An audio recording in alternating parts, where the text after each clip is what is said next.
Oke, selamat pagi saudara. Kita masuk karena ini seperti kelas, jadi kita lebih bedah sesuatu ya. Kita sedang bedah sesuatu. Saya bagi dulu alasan ya kenapa it's time to worship. Apa sih itu? Kalau kita persempit dia cuma dengan seperti nyanyi, musik, nah itu kita persempit pengertian worship itu sendiri. Nah, sebelum saya masuk ke isu itu, saya mau kita lihat bahwa pahami nggak kejadian seperti sekarang ini? Ini masa apa sih sekarang? Kenapa tiba-tiba lockdown ini begitu menggoncangkannya? Nah, saya mengalimatkannya gini, bahwa Tuhan sedang panggil kita untuk terlibat bersama dengan Dia di dalam perubahan yang Dia bawa. Itu dia.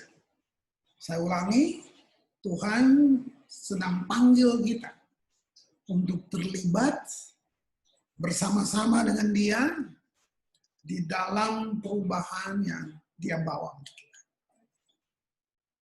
Pertanyaannya, maukah kita menjawab panggilan Tuhan bagi diri kita?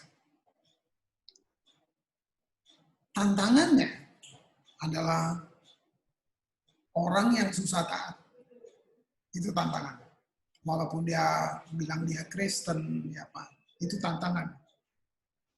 Nah, saya perhadapkan dulu. Sekarang kita sedang alamin sesuatu yang belum pernah terjadi dalam sejarah manusia.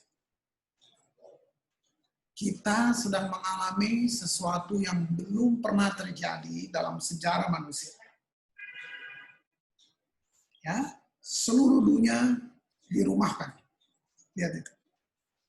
Semua stay at home. Oke? Mari kita lihat. Negara paling maju, teknologi paling canggih, kekuatan ekonomi, semua digoncangkan hanya oleh virus ya, yang hanya dengan air sabun dia bisa bubar. Dia bisa habis. Bayangin, lihat. Ya, kita nggak bisa lihat kan, kalau perang bisa terukur, kita bisa dengar suara mesiu, kita bisa dengar suara bom, kita bisa ada kumpulan massa, kita bisa. Tapi ini nggak bisa.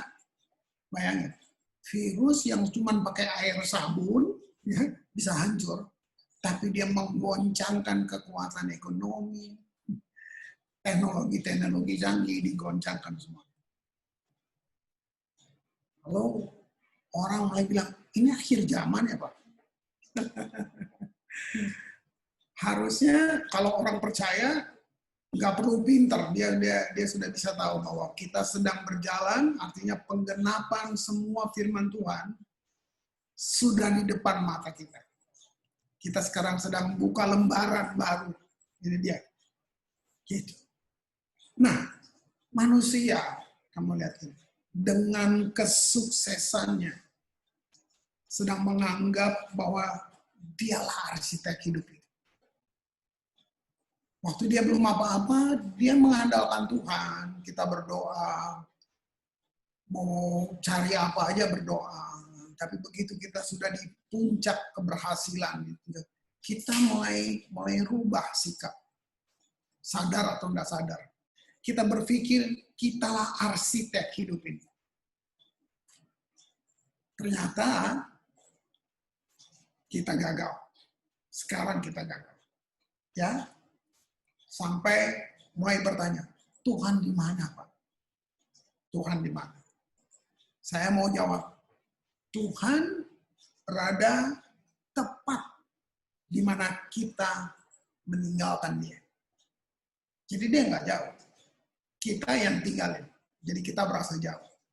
Tuhan berada tepat di mana kita meninggalkan Dia dalam kehidupan keseharian kita.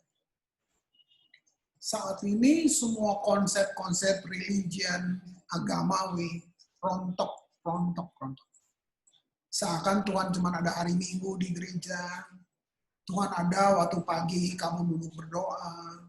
Jadi jam-jam yang lain itu punya kita, bukan punya Tuhan. Rontok semuanya, saudara. Ya, kamu lihat ini semua lagi digoncangkan betul-betul. Terus pertanyaan berikutnya, lalu bagaimana dengan gereja? Saya jawab juga, gereja gagal untuk menjamah dunia. Ya, pikirin baik-baik, cerna baik-baik, ya. Jangan asal langsung disebarkan. Enggak, saya mau kalian berpikir sebagai siswa, ya, sebagai yang ikut kelas ini semua, pikirin baik-baik pernyataan ini. Gereja gagal menjamah dunia.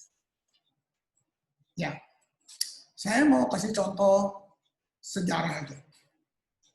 Saya kasih contoh sejarah aja. Nah, dulu saya pernah terlibat dalam pelayanan namanya Maranatha Campus Ministry, di mana presidennya namanya Bob Weiner. Dia mengajar kita, untuk masuk di situ kita harus lulus 2 kelas. Yang pertama Foundation Class, yang kedua yang disebut Covenant Life. Nah, waktu di Covenant Life itu kita belajar, kalau kamu belum lulus Covenant, kamu belum bisa bersatu dengan kita. Ekstrimnya gini, kalau kamu mati, jangan panggil kita. Suruh pendeta lain, suruh siapa saja yang urus. Kamu jangan panggil saya. Nah, semua yang covenant ini kita mau hidup semati dengan mereka. Nah, dalam pelajaran covenant itu sampai ada satu aksi, satu tindakan di mana kita masing-masing ngomong sama teman di samping kiri kanan kita sampai kita bisa bilang gini. Kalau kamu ndak kubur mayat saya yang kubur mayat kamu. Itu covenant. Nah, kenapa kelihatannya kayak ekstrim banget? Nah, ini kan. Tangkap ini baik-baik. Dalam pelajaran covenant, itu ada satu tokoh yang dia pelajari Alkitab, dan dia tiru semuanya, hanya dia tidak ikut Yesus. Jadi dia ambil prinsip-prinsip Alkitab, bagaimana kehidupan orang-orang yang ada di Alkitab itu, bagaimana ajarannya, dia ambil seharinya, lalu dia bangun satu sistem pengajaran untuk komunitas dia. Nah, orang ini namanya Lenin. Dia memuridkan 17 mahasiswa. Dan dia ajar tentang prinsip ini. Prinsip apa? Marxis, komunis. Nah, Lenin ini dia mengajar 17 mahasiswa ini 20 tahun. Nggak main-main. 20 tahun dia muridkan mereka. Apa hasilnya dari pengajaran itu? Ingat, intisari pengajaran itu dia ambil banyak dari Alkitab, dia ambil pola kehidupannya, semua prinsip-prinsipnya, hanya dia nggak mau Yesus. Jadi dia memuridkan 17 mahasiswa, dan 20 tahun kemudian, mereka merebut satu bangsa jadi komunis, namanya Uni Soviet. Ya? Kamu kaget? Berapa ratus tahun gereja sudah berdiri?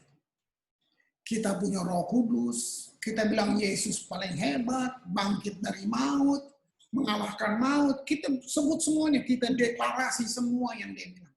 Saya mau kalian kritis sekali bertanya, apa yang udah gereja ubah? Apa yang kekristenan sudah ubah? RT kita, nggak usah pulau deh, nggak usah bangsa. Lihat itu. Saya ulang lagi, Lenin melatih, memuridkan 17 mahasiswa, 17 orang aja. Dalam 20 tahun, mereka bisa rebut satu bangsa jadi komunis, namanya Uni Soviet. 70 tahun kemudian, tadi 20 tahun, satu bangsa jadi komunis. 70 tahun kemudian, seluruh dunia dalam pengaruh komunis. Saya kembali. Mana kekristenan? Mana gereja? Yang katanya Roh Kudus, yang katanya Yesusnya hebat. Berarti ada yang salah dengan kita. Ada yang salah dengan kita. Ada apa sampai kita seperti kehilangan satu dimensi yang hebat pada masa Yesus, pada waktu gereja perjanjian baru. 200 tahun gak ada Alkitab. Tapi orang percaya begitu menggoncangkan isi dunia ini. Orang-orang sederhana, tukang ikan, ya saudara itu, pemungut cukai, bahkan pelacur. Semua. Orang-orang ini bangkit dan menggoncangkan. Ada apa yang menghalangi kita? Nah, ingat baik-baik apa yang saya bilang tadi. Jadi gereja sudah hanya ada atau dia menutup diri dalam 4 tembok gereja, khotbah di situ seminggu 2 kali. Sisanya dia bahkan gagal berkomunikasi dengan jemaatnya sendiri. Begitu juga dengan masyarakat yang ada di luar. Kita gagal seperti menjadi garam dan terang. Kita bisa bikin lagu, kita bisa bikin segala macam bentuk-bentuk pengajaran, tapi prakteknya di luar kita gagal. Nah, saya persingkat saja. Dengan adanya corona ini, dengan adanya himbauan pemerintah semua di rumah, saudara bisa lihat, saya mengamati. Lihat, gereja gagal, ritual ibadah gagal, ya, liturgis, tata ibadah raya, semua gagal. Karena memang itu bukan esensi. Dulu orang pikir Tuhan ada di gereja hari Minggu. Natal, Paskah, kita pikir. Nah sekarang itu semua ditutup. Bisa nggak dalam kesendirian kita tetap tahu ada Tuhan? Bukan hanya ngomong, bukan hanya, tapi kita benar-benar mengalami dia dalam kesendirian. Nggak full music, nggak ada elders, nggak ada semua, nggak ada lighting, nggak ada gedung yang bagus. Bisa nggak? Luar biasa. Lihat itu. Wow. Nah, ada satu cahaya harapan. Itu tadi saya cuma kasih itu gambaran sekilas. Nah, buat saya kayak ada satu cahaya, satu harapan. Apa itu? Tuhan tetap menunggu kita. Saya lengkapi dulu. Tuhan, kita tinggalin dia. Kita tinggalin dia dari dunia kerja kita. Nah, sekarang pekerjaan kamu ditutup. Kita tinggalin Tuhan di dunia bisnis kita, bisnis saudara sekarang masalah. Karena memang kita tinggalkan Tuhan, kita nggak libatkan Tuhan dalam seluruh lini kehidupan. Apa? Kita tinggalkan dia di dunia pendidikan. Sekolah tutup. Kita tinggal dia di dalam kepemimpinan, dalam apa aja. Sekarang semua tutup. Kamu lihat, cuman pakai virus. Lihat itu. Wow. Nah, saya kembali ke kata tadi. Ada cahaya harapan. Di ujung dari lorong yang gelap itu. Kenapa? Tuhan tidak pergi tinggalin kita. Walaupun kita tinggalin dia. Tuhan seperti menunggu. Seperti dia lihat kita. Dia tunggu kita welcome dia. Itu yang saya maksud tadi dengan it's time to worship. Dia tunggu kita sadar. Kenapa? Karena kita ciptaan dia. Kita berharga. Kita berharga banget. Luar biasa kan? Dia tunggu kita welcome dia dalam kehidupan sosial kita. Ya kan? Dia tunggu. Wow. Luar biasa. Nah, apa worship? Nah, ini saya bilang. Worship bukan kosong. Di dalam worship ada satu worship itu, saudara lihat, satu wadah untuk buat worship itu penuh kuasa, namanya iman. Nah, iman kita mesti benar. Pujian yang lahir dari iman itu akan melahirkan keajaiban. Gitu. Nah, kalian kan kelas pujian penyembahan. Saya mau kasih kamu berpikir lalu cari apa aja. Coba cari bagaimana supaya kita bisa melengkapi banyak orang. Kita tidak berpikir tentang bagaimana orang menyerbu kebaktian. Bagaimana supaya orang bisa serbu datang banyak ke kebaktian, datang ke gereja. Itu sudah bukan itu. Saat ini kita mesti berpikir tentang apa yang Tuhan bilang. Sorga menyerbu bumi. Itu yang kita mesti pikir. Ini saatnya kita lihat sorga menyerbu bumi. Nah, untuk itu terjadi, kita orang percaya yang sudah hidup dengan Roh Kudus, kita seperti pipa untuk mendapat saluran dari sorga itu, supaya kita bisa lepaskan ini di bumi. Nah, buat saya, syafaat, nah ini hati-hati dengan doa, bukan sembarang doa. Syafaat itu, saya jelasin dulu. Kata doa, ya, terminologi doa, kata doa itu sendiri dari kata ini. Mencium wajah Tuhan. Jadi sebenarnya doa itu worship ya. Ya, doa itu intim. Kata yang dipakai yang kedua adalah communicate. Nah, jadi doa itu bukan laporan. Doa itu bukan kayak sesuatu yang harus. Kalau semua yang harus nggak ada bobotnya. Doa itu keputusan, doa itu kerinduan. Makanya kata itu mencium wajah Tuhan. Gitu. Nah, lihat hubungannya itu doa, intercessor, syafaat dengan worship, dengan penyembahan. Doa itu mesin. Nah, dari situ iman kita aktifkan ekspresinya dalam worship. Jadi waktu doa itu mesin, hulu ledaknya itu pujian penyembahan. Wah. Makanya kita akan lihat manifestasi kemuliaan akan terjadi di mana-mana. Tapi sampai hari ini yang paling banyak mayoritas semua ibadah buat saya itu bukan penyembahan, itu acara. Kita buat acara dalam kebaktian, tapi kita bilang penyembahan. Bukan karena kita nangis, itu penyembahan. Kita duduk di pub, dengar lagu juga bisa nangis. Ya kan? Nah, ini penting banget. Jadi pujian yang lahir dari iman, itu dia akan melahirkan namanya keajaiban. Kita baca Roma 8:37. Saya baca buat saudara. Tetapi, dalam semuanya itu, semuanya apa? Semua yang tadi saya jelasin, semuanya itu. Dalam semua yang kamu imani, semuanya yang kamu hadapi. Dalam semuanya itu, kita lebih daripada orang-orang yang menang. Ini firman yang bilang.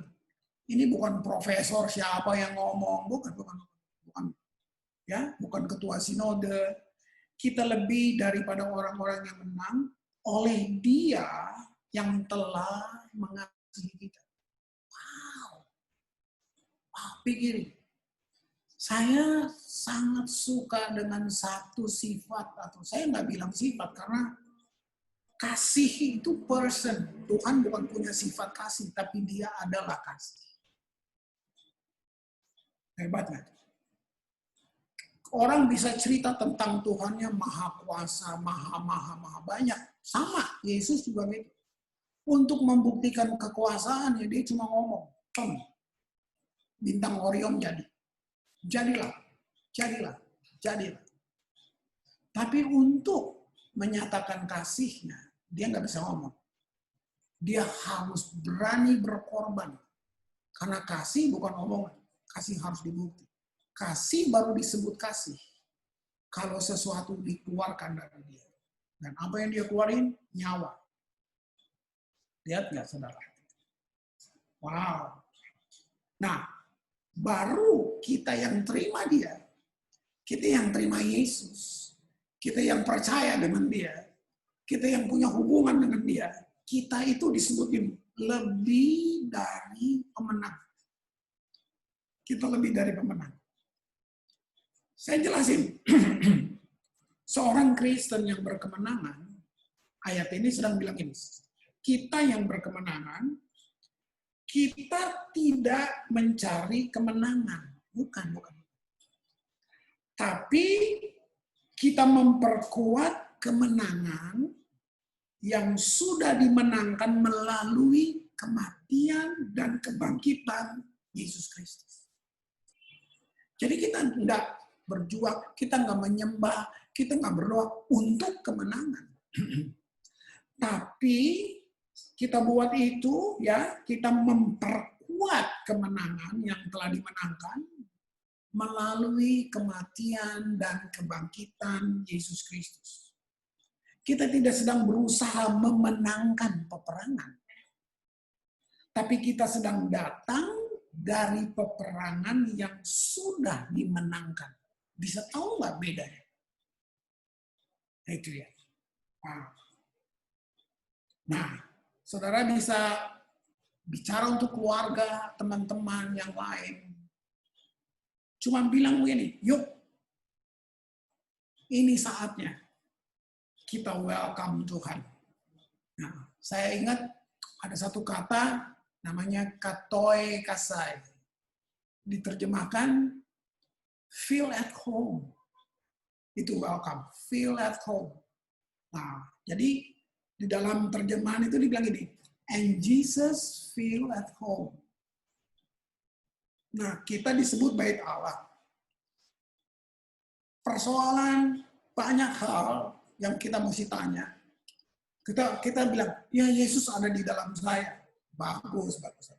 Tapi sikap kita, ya, respon kita, menurut apakah Yesus feel at home di dalam kita?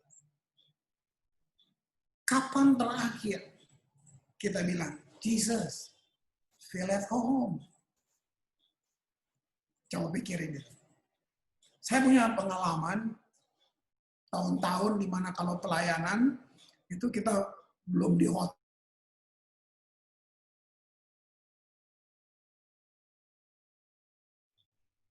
Nah, saya ingat waktu saya nginep di salah satu keluarga itu baru masuk tuan rumah bilang ini kamarnya Pak Kris, masuk. Lalu ini perkataan dia, Pak, feel at home ya Pak. Kerasan Pak, gitu. Nggak usah malu-malu, nggak usah sungkan. Mau apa bilang aja Pak. Gitu. Nah, ucapan itu kayak kasih jaminan buat saya memang untuk aman. Ucapan itu kasih saya satu rasa betah. Gitu. Padahal belum apa-apa, baru bilang feel at home. Nah, lihat. Ini Yesus yang mau datang. Kalau kita mau, pernah nggak? Atau kita mesti berani bilang, Jesus, feel at home. Kerasan dong Tuhan. Kalau itu kita hidupin dia, saudara akan lihat manifestasi kemuliaan itu hal yang lumrah buat kita. Wow. Ya, luar biasa. Hidup kita tidak ada seorang pun datang kepada Bapa, kalau mesti lihat ini. Bilang, tidak ada seorang pun, akulah jalan kebenaran dan hidup. Ini saatnya orang mulai sadar. Mengundang dia, minta dia masuk, karena kita cuma tahu, dia satu-satunya jalan kebenaran dan hidup. Lihat 3 kata ini, jalan, kebenaran, hidup. Bukankah 3 hal ini yang dicari semua orang ini? Kamu mau sukses dalam study, dalam bisnis, dalam karir kamu perlu jalan. Ya kan?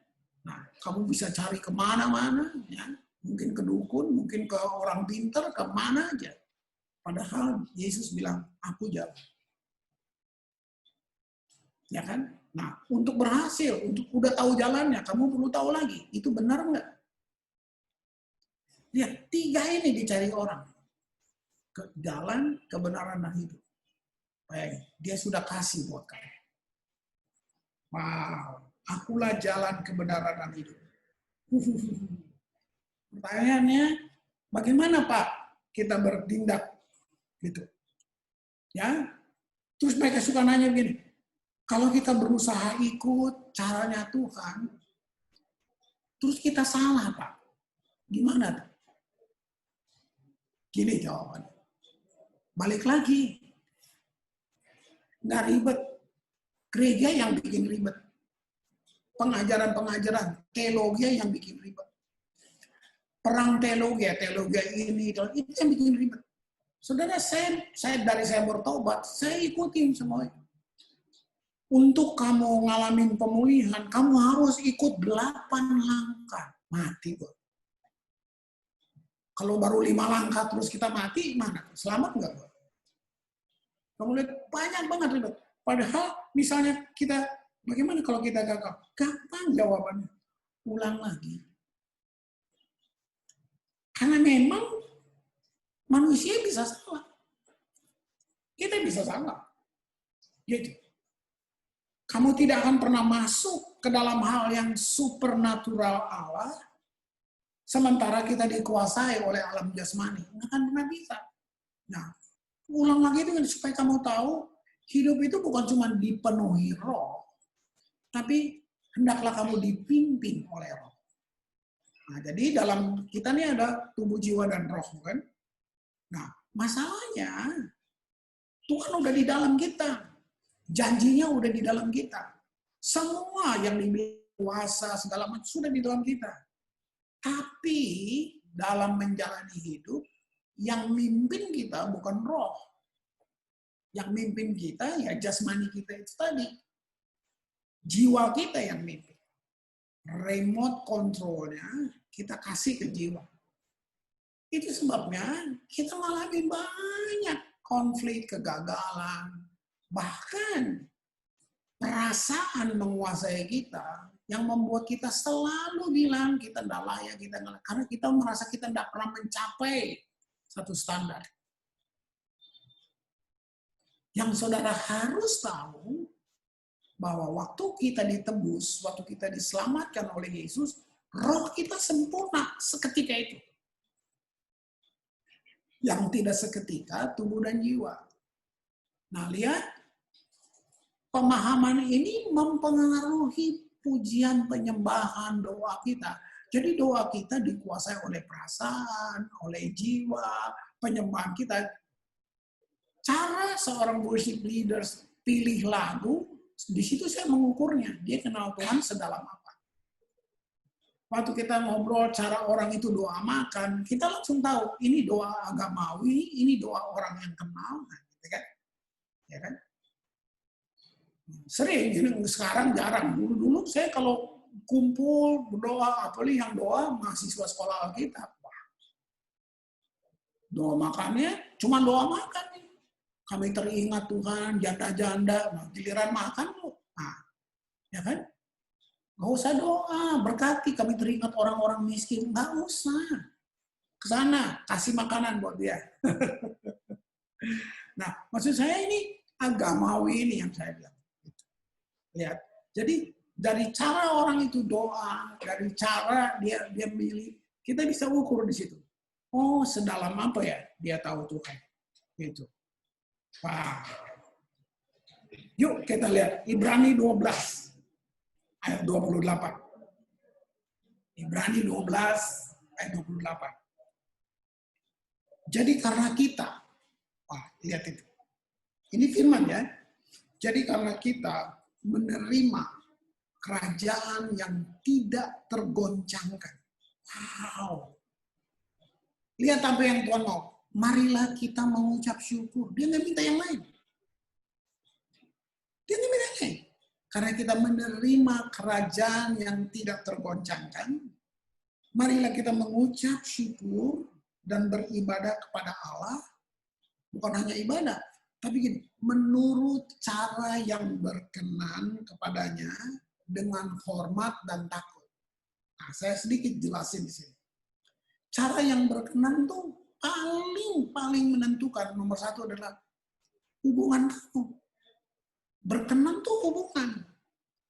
Berkenan tuh hubungan, bukan bentuk. Nah, sering ibadah kita ajarnya bentuk. Doa kita ajarin bentuk.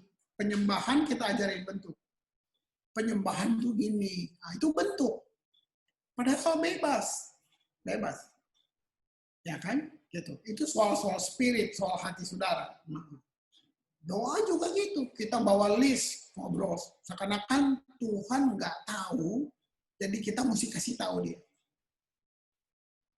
Justru dalam situasi pandemik ini, dengan virus ini, saya cuma mengikuti aja. Saya lihat para pendoa-pendoa ini, mereka berdoa, seakan-akan Tuhan nggak tahu kondisinya, kita yang harus kasih tahu. Lihat nggak? Mereka berdoa, seakan-akan mereka lebih sayang Jakarta dibandingkan Tuhan. Coba lihat itu. Waduh. Lucu banget kan? Buat saya itu kan bohong. Seakan mereka lebih sayang bangsa Indonesia dibandingkan Tuhan. Jadi mereka coba memotivasi Tuhan dengan doa mereka. Wow. Jadi sorry to say kalau saya bilang sebenarnya banyak doa yang nggak terjawab karena itu dia lapisan agamawinya.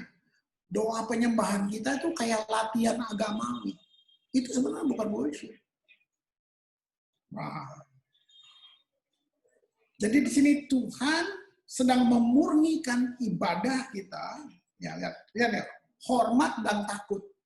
Itu sebenarnya kata takut ini memang mengganggu. Kata takut ini mengganggu. Sebenarnya terjemahannya yang bagus, kata takut itu gini, kekaguman. Awesome village, satu kekaguman yang dewasa. Nah, diterjemahkan takut. Nah, akhirnya kalau ada kata takut, kita mendekati Tuhan seperti kita takut siapa? Bos, kita takut setan mungkin, kita takut. Padahal Tuhan nggak mau ditakutin begitu. Tapi sebenarnya kata takut itu kandungannya itu kagum. Sampai kita kayak, wow, Tuhan kok. Nah, dalam penyembahan itu yang sering kita masuk. Wow, Tuhan, awesome. Ini dia, keren banget. Karena kita mempelai. Kita anak. Kita sahabat. Coba lihat. Itu kita. Ya, masa ini Tuhan sedang memurnikan semua situasi dunia ini adalah pemurnian ibadah kita. Ya, semuanya. Renungkan ini. Mari kita bergaul dengan firman. Gitu. Karena semua memang udah dikasih tahu oleh firman. Semua udah dituliskan oleh firman. Bahwa ini, saudara, habis virus ini, saudara pikir aman? Masih ada masalah ekonomi. Masalah banyak, saudara lebih tahu lah. Saudara bisa sebut itu. Bagaimana kita melihatnya? Dengan mata roh. Dengan mata Tuhan. Lihat itu. Keren nggak? Bisa nggak kita tetap percaya dia? Jadi saya simpulkan dan sepotong ini, Tuhan sedang bawa kita untuk ditransformasi. Hidup di dalam zaman yang seperti ini. Nah, sekarang saya masuk di poin inti lagi tentang worship. Ya, it's time to worship. Saya ambil satu kisah klasik di Perjanjian Lama, tapi kenapa saya pilih ini? Karena saya lihat bagaimana Tuhan berespon seketika dengan tindakan seorang yang bernama Noah. Kejadian 8 ayat 20 sampai 22. Ya. Nah, saya baca. Lalu Nuh mendirikan mezbah bagi Tuhan. Stop dulu. Apa mezbah? Mezbah itu tempat berpijak. Satu. Kedua, mezbah tempat perjumpaan. Itu mezbah. Keren banget. Wah, nanti saya jelasin lebih kaya lagi di dalam itu. Dari segala binatang yang tidak haram dan dari segala burung yang tidak haram diambilnya beberapa ekor. Nah, ini bicara tentang apa? Ini tentang pilihan-pilihan tuh ya. Penyembahan itu salah satu kata untuk penyembahan, kata yang dipakai itu ya, yang kata dipakai itu kata latrio yang artinya ya, itu artinya hadiah. Makanya dipilih hadiah. Ya, dipilihnya, binatangnya dipilih. Lalu ia mempersembahkan korban bakaran di atas mezbah itu. Ayat 21. Keren banget. Lihat, Tuhan mencium persembahan yang harum itu. Koma, saya jelasin. Tahu nggak? Doa yang intim, praise and worship yang intim dalam pengertian kamu memang kenal dia. Itu harum buat Tuhan. Malaikat juga cemburu sama lo. Betul. Beneran. Tuhan tidak kagum dengan penyembahan malaikat. Tapi dengan kita, wow. Jadi Tuhan mencium persembahan itu harum, itu gampang banget. Kalau saudara pacaran, saudara punya istri, saudara punya pasangan suami, saudara ngerti hal-hal sederhana, kedipan mata, senyum, udah bikin saudara, nah itu dia, itu yang saya maksud, Lihat itu. Lihat ya, Tuhan mencium, keren banget. Ketika Tuhan mencium persembahan yang harum itu, lihat kalimat ini. Berfirmanlah Tuhan dalam hatinya. Wow. Lihat respon Tuhan. Begitu Tuhan cium keharuman itu, dia ngomong langsung ke dirinya. Berfirman untuk dirinya, bukan untuk yang lain. Berfirmanlah Tuhan dalam hatinya. Apa yang dibilang? Aku takkan mengutuk bumi ini lagi karena manusia. Wow, lihat responnya. Begitu penyembahan itu harum, langsung Tuhan ngomong sama diri. Aku takkan mengutuk bumi ini lagi karena manusia. Terus, sekalipun yang ditimbulkan hatinya adalah jahat dari sejak kecilnya. Dengan kalau saya ngomong bebas, saya terjemahin dia bebas, udahlah, lu mau salah, lu mau jahat, gue janji, gue gak akan lagi hukum. Ada apa yang bisa merubah Tuhan sampai seperti itu? Selain daripada mezbah itu tadi. Wow, aku takkan membinasakan lagi segala yang hidup seperti yang telah kulakukan. Ini perjanjian Tuhan. Lihat, waktu itu belum ada Yesus, belum ada Roh Kudus. Aduh. Ayat 22. Selama bumi masih ada, takkan berhenti-henti musim menabur dan menuai. Dingin dan panas, kemarau dan hujan, siang dan malam. Dia bilang gitu. Lu, siapa dia? Seorang pembangun kapal. Dia nggak pernah bangun kapal. Manual lagi kerjaannya.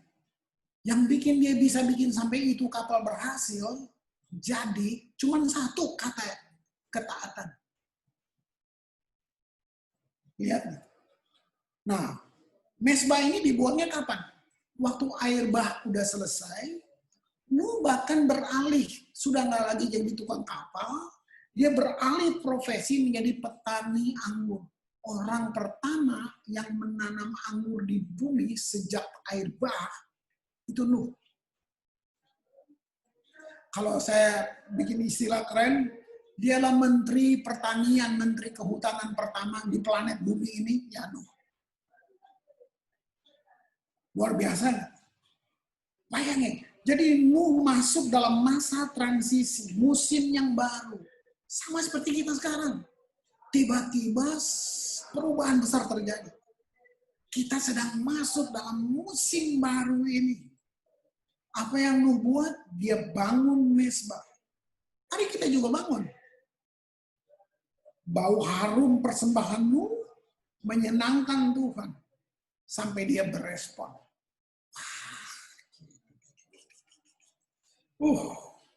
Pernah lihat itu? Waktu Tuhan merestorasi dengan berbagai cara, ya, menyembuhkan, memulihkan, membebaskan. Tujuan Tuhan buat itu cuma satu, supaya dia dapat kita, dia dapat hati kita, dia dapat keintiman dengan kita. Waduh, dia punya kedekatan yang sempurna dengan kita, pencipta dan ciptaan. Luar biasa enggak? Wow. 2 Korintus 3 ayat 18. 2 Korintus 3 ayat 18. Kita semua, kita yang mana? Kita yang sudah mengambil keputusan itu tadi. Kita yang percaya. Kita yang ada Yesus di dalam. Kita yang ada Roh Kudus. Lihat, kita mencerminkan kemuliaan Tuhan. Wah, itu udah tertinggi di seluruh kehidupan alam semesta. Bayangin kamu, mungkin kamu cuman pro apa? Kadang-kadang kita ukur orang lewat status sosialnya kan, dia siapa, jabatannya apa. Itu daging, itu jasmani. Tapi kalau kamu punya Yesus, kamu mau cuma jual siomay, kamu mencerminkan kemuliaan Tuhan. Wow. Dengan muka yang tidak berselubung. Apa nih saudara? Nggak munafik, nggak ada pura-pura, nggak pakai topeng. Keren banget. Dengan muka yang tidak berselubung, wow, luar biasa ya. Karena kemuliaan itu datangnya dari Tuhan yang adalah roh, nah, kembali lagi roh, ya, maka kita diubah menjadi serupa dengan gambarnya. Tangkap ini. Apa tujuan dari penyembahan? Keserupaan. Kamu akan menjadi seperti yang kamu sembah. Itu tujuan dari penyembahan. Coba lu sembah duit, kayak duit lu lama-lama. Ya, lihat nggak tuh? Wow. Keren banget. Pernah nggak saudara sampai tersentuh, sampai menangis, ya? Kenapa? Itu karena Tuhan senang bilang, ayo maju. Nah, penyembahan itu mesbah itu senang begini, mari maju. Itu penyembahan. Penyembahan nggak bisa dia, penyembahan itu mari maju. Gitu. Dia mau kita maju, berhadapan muka dengan muka. Jadi gini, pekerjaanmu itu penyembahan. Kalau kamu bekerja dengan baik itu penyembahan. Jadi bukan soal nyanyi, bukan. Pekerjaanmu, kamu sedang menyembah Tuhan. Keren enggak? Ketika kita menyembah, bukan untuk memberi kesan. Udah nggak ada di situ. Ini yang saya nonton di banyak ibadah. Kita mau kasih kesan, gitu, supaya orang lihat, gitu. Padahal tujuannya semua untuk dia. Gitu. Kasih keharumannya buat dia. Gitu. Memang daging kita ini mendorong kita untuk menyerah. Sering menyerah. Gitu. Ikutin apa yang orang lain lakukan. Gitu. Waduh. Padahal kita mesti kasih roh yang di dalam diri kita. Dia yang akan pimpin. Karena dia ngerti. Dia ngerti Tuhan mau apa. Dia ngerti seleranya Tuhan. Wow. Oleh rohnya, kita dimampukan bisa membuat pilihan-pilihan, keputusan seharian kita. Bahkan membangun karakter kita. Hanya untuk apa? Dia disenangkan. Oke. Lukas 11 ayat 35. Ya. Karena itu, perhatikanlah supaya terang yang ada padamu jangan menjadi kegelapan. Ini yang saya jelasin di depan. Tadinya Tuhan di dalam kamu. Terus kita dalam kasus ini kita bilang, Tuhan di mana ya? Bukan Tuhan di mana, kita tinggalin dia. Gitu. Makanya kita bertanya, Tuhan di mana? Karena itu perhatikanlah supaya terang yang ada padamu jangan jadi kegelapan. Kamu tidak sendiri dalam menghadapi godaan. Waduh, ini kekuatan luar biasa. Kamu tidak sendiri dalam menghadapi godaan. Semua orang tergoda dengan cara yang sama. Tapi kita anak-anaknya, ya, kita punya pandangan yang diberikan oleh Roh Kudus. Nggak semua orang. Untuk melihat, dalam situasi, untuk melihat apa yang kita punya. Saudara, semua yang Tuhan janji nggak disimpan di sorga, sudah di sini. Nggak buat apa disimpan di sorga, semua dikasih di sini. Masalahnya, jiwa menutupnya.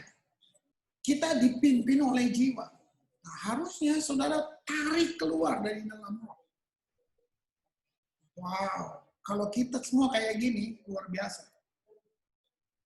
Nah, iblis tersenyum kalau kita baru buat rencana. Iblis tersenyum. Iblis tertawa waktu kita terlalu sibuk malah.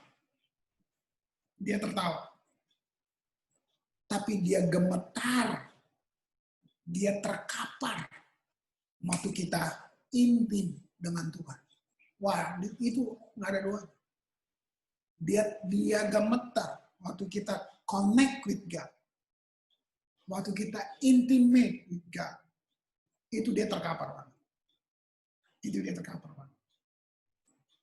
Nah, saya tutup dengan satu kata penyembahan lagi.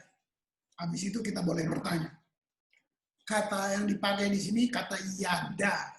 Nah, saya pilih ini ada proskuneo, ada yada. Proskuneo itu kiss, mencium, diterjemahkan mencium. Itu terminologi worship. Jadi doa penyembahan itu sama. Dia nggak bisa dipisahin. Doa ya penyembahan ya doa, nah gitu. Ya kan?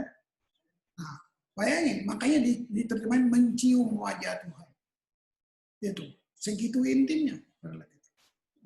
Jadi saya di jalan tidur, saya berdoa tuh bukan saya atur kata-kata.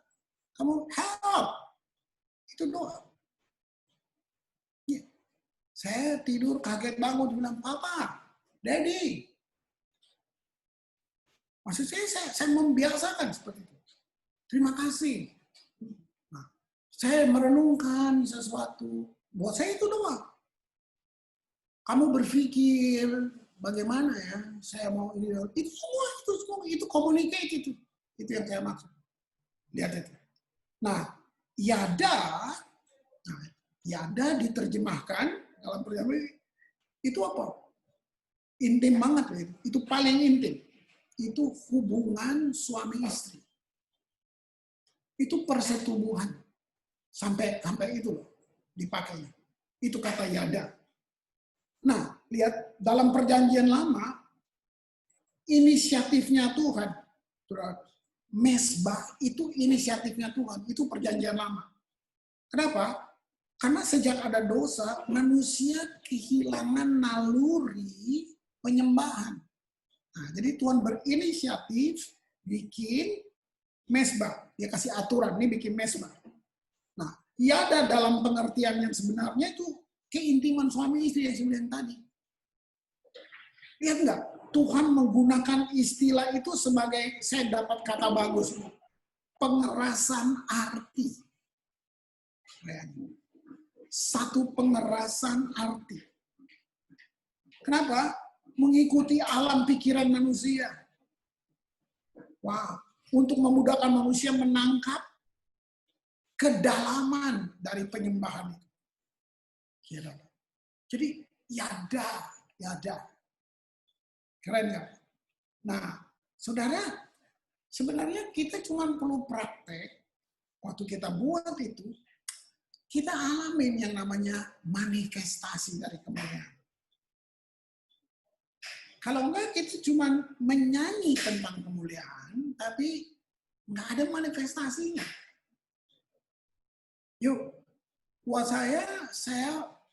udah lihat banyak, tapi kalian mungkin di Jakarta satu-satunya yang mempelopori sekolah ini. Nah, jadi kayak ada tuntutan ya, kayak kalian dituntut, mana buktinya? Gitu. Ya, ini luar biasa, luar biasa.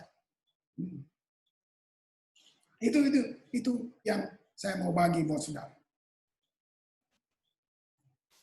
Lihat itu. Coba, alasan kamu mencium seseorang. Apa alasan? Kita nggak mungkin tiap ketemu orang siapa aja kita cium dong. Nggak mungkin. Cuma satu, hubungan yang buat kita dicium dan mencium. Nggak mungkin saudara keluar lalu cium satpam di depan, cium, nggak mungkin lah. Ya kan? Nah, makanya penyembahan bukan karena kita bilang Yesus itu penyembahan. Nah, penyembahan tanpa hubungan itu lampu tanpa minyak. Dan banyak kita lihat di semua ibadah seperti itu. Makanya dia bilang gini, Tuhan mencari. Saya tutup di sini aja. Tuhan datang ke pelacur itu, Yohanes pasal 4, dia bilang, bayangin, dia tinggalin kemuliaan, dia tinggalin kekekalan di sorga, datang sampai di Samaria, cuma ngomong sama pelacur bahwa Papa saya cari penyembah. Kenapa dia cari? Karena langka. Yang dibuat Farisi, dibuat orang Yahudi, itu bukan penyembahan buat Tuhan. Itu ritual. Dia ngomong sama pelacur. Nah, itu lama loh, bertahun-tahun saya tuh bertanya, kenapa Tuhan jadikan pelacur sebagai alat peraga penyembahan? Nah, waktu saya ngerti tentang keintiman, tentang yada, proskuneo, tentang semua itu ya, itu ada lagi ineni, hineni, itu semua kata-kata keintiman. Jadi saudara tahu bahwa pelacur ngerti apa itu intim. Makanya dia pakai pelacur itu jadi alat peraganya. Kalau saudara pelajari Yohanes 4, setelah perempuan itu mengerti, dia menyembah Tuhan. Lihat. Wah, penginjil pertama wanita di perjanjian baru, pelacur Samaria.